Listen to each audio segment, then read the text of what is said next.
সালাম আলাইকুম। আমি কোনো ডাক্তার না, তবে আজকের এই ভিডিওটি আমি বেশ কিছু কারণে তৈরি করেছি। বহুত আগে আমি একটা ভিডিও দিয়েছিলাম এই টাইপের, আমার ইউটিউবে প্রায় 14 লক্ষ মানুষ দেখেছেন, আর সেটার উপরে নতুন আরেকটা ভিডিও তৈরির কথা বলেছিলেন।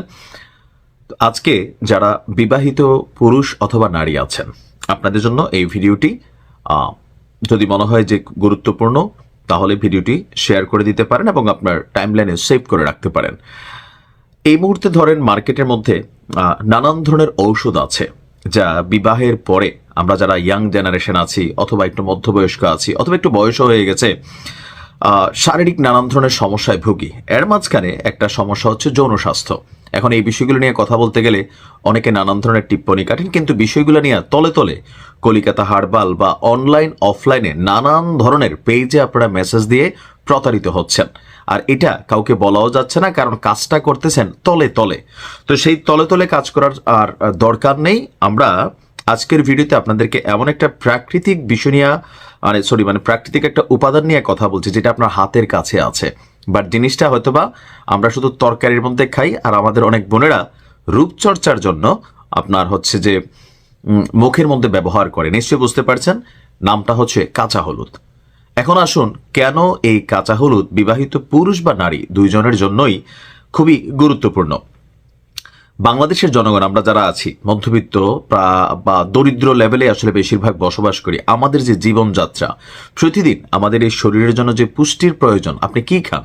সাধারণত 3 বেলা ভাত আর রুটি খাওয়া ছাড়া ফল ফলাদি, দুধ, ডিম বা আরো যেই কি বলা হয় যে ধরেন এনার্জেটিক যেই কি বলা হয় যে বিষয়গুলো আছে, বা একটা পিসফুল লাইফ লিডের ইস্যু আছে, এগুলো কিন্তু আমাদের নাই। টেনশনে থাকা, তারপর হচ্ছে ধরেন কর্মঘণ্টার একটা বিশাল ব্যস্ততা থাকা, তো নানান কারণে এই শরীরটা যেটা পুঁজি, সেটার কিন্তু আসলে যে সাপ্লিমেন্টারি জিনিসগুলো দরকার হয় শারীরিকভাবে এনার্জেটিক থাকার জন্য, সেটা কিন্তু আমরা পাচ্ছি না। তো আজকে থেকে এই জিনিসটা ট্রাই করতে পারেন, কাঁচা হলুদ। এখন কাঁচা হলুদে কি আছে আসুন আমরা দেখি। ইরানের কাজভিন মেডিকেল বিশ্ববিদ্যালয় তারা একটা গবেষণা করেছে। সেই গবেষণায় দেখানো হয়েছে যে কাঁচা হলুদের মধ্যে কারকিউমিন নামক একটা উপাদান আছে, যেই উপাদানটা পুরুষের যে শুক্রাণু থাকে, সেই শুক্রাণুর গুণগত মান যেমন বৃদ্ধি করে, সংখ্যা বৃদ্ধি করে, গতি, ঘনত্ব ইত্যাদি আপনার উন্নত করতে সাহায্য করে, যা পুরুষের প্রজনন ক্ষমতা বাড়াতে সহায়ক। আর এই মুহূর্তে বাংলাদেশে অনেক ফ্যামিলি আছে যারা মানে একটা সন্তানের জন্য বিভিন্ন জায়গায় দরবার থেকে শুরু করে কবিরাজ, তাবিজ, কবচ, কত কিছু যে করছেন। যার ঘরে আল্লাহ সন্তান দেয় নাই তিনি ভালো জানেন। আর নাইজেরিয়ার ফেডারেল ইউনিভার্সিটি অফ টেকনোলজি তারা একটা গবেষণা করেছে। সেই গবেষণায় দেখা গেছে এই যে কারকিউমিন বিষয়টা, এটার আরেকটা গুণাবলী হচ্ছে মানসিক চাপ এটা কমিয়ে দেয়, এবং টেস্টোস্টেরনের যে ভারসাম্য, মানে আমরা যখন কি বলা হয় যে শারীরিকভাবে সহবাস করি, বা এটার জন্য যে মুড দরকার হয়, অথবা ধরেন শারীরিক এনার্জির জন্য বা শুক্রাণুর সংখ্যা বৃদ্ধির জন্য যেই ফিলিংসটার দরকার হয় বা যে উপাদানটা, সেটা হচ্ছে আপনার টেস্টোস্টেরন। তো সেই টেস্টোস্টেরনের যে ভারসাম্য, এইটা রক্ষা করে আপনার এই কারকিউমিন, এটা রক্ষা করে পুরুষত্ব এবং যৌন সমস্যার যে নানাবিধ বিষয়গুলো আছে সেগুলোর উন্নতিতে সাহায্য করে। এছাড়া পরিবারে থাকা যে মানসিক চাপ আছে, বিভিন্ন বিষয় আছে, এগুলো থেকেও এটা অনেকটা কি বলে যে মুক্তি দেয়। তবে একটা জিনিস খেয়াল রাখতে হবে, নিয়মিত আপনার যে লাইফস্টাইল, সেটার মধ্যে একটা ভারসাম্য থাকতে হবে। এই মুহূর্তে বাংলাদেশের অধিকাংশ মানুষ আমরা টাকার পেছনে দৌড়াচ্ছি দিন রাত।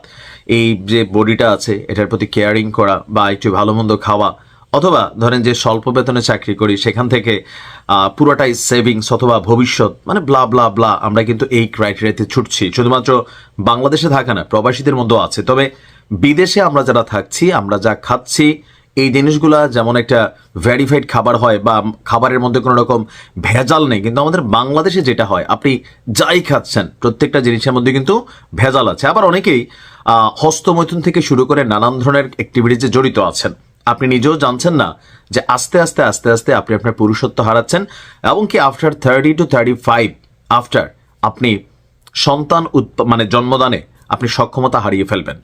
শুধুমাত্র কাঁচা হলুদ খাইলেই যে সকল সমস্যার সমাধান হবে তা না।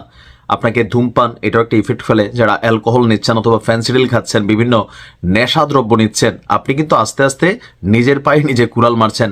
একটা বয়সে গেলে দেখবেন। আবার এই মুহূর্তে বাংলাদেশে যেই পরিমাণ সংসারে বিচ্ছেদ আছে, এখন ভেতরের গল্পগুলো আপনি বাহির থেকে বুঝবেন না। এর মধ্যে প্রধান একটা বিষয় হচ্ছে কিন্তু যে যৌন অক্ষমতা, এটা বাহির থেকে সহজে লজ্জায় আমাদের মায়েরা, বোনেরা বা পুরুষরা আসলে এটা আলোচনা না। এটারে করে কি, তলে তলে বিভিন্ন ডাক্তারের কাছে যায়, আর ওই যে রাস্তাঘাটে দেখবেন লিফলেট দে, এই দে সেই দে, এগুলোর মধ্যে ফোন করে। তো ফোন করার পথে কলকাতা হারবাল থেকে শুরু করে অনেক ধরনের কেমিক্যাল, তারপর হচ্ছে শারীরিকভাবে ক্ষতিকর, হয়তো সাময়িকভাবে আপনাকে উত্তেজিত করছে, কিন্তু এটা আপনার দীর্ঘমেয়াদী ক্ষতির কারণ হয়ে যায়। যে একটা পুরুষ 35-এর পরে শারীরিকভাবে অক্ষম হয়ে যায়, তো তার সংসারে তো ভাই অশান্তি আসবেই। দেখা গেছে যে নারীদের তুলনায় পুরুষরা স্ট্রেসটা খুব বেশি নেয় নানা দিক চিন্তা করলে। সো শুধুমাত্র কাঁচা হলুদ খাইলেই যে আপনার সব সমস্যার সমাধান হবে তা না। এটার সাথে সাপ্লিমেন্টারি হিসাবে আপনাকে একটা নিয়মিত পিসফুল লাইফ লিড করতে হবে, ঘুমোতে হবে, স্ট্রেস কমাতে হবে, দুধ ডিম থেকে শুরু করে যে ফল ফলাদি আছে সেটাও নিয়মিত আপনাকে খেতে হবে, যার যতটুকু অ্যাবিলিটি আছে, অথবা রুটিন করেও খেতে পারেন। সর্বোপরি মানসিকভাবে শান্তি থাকতে হবে। ভালো থাকুন।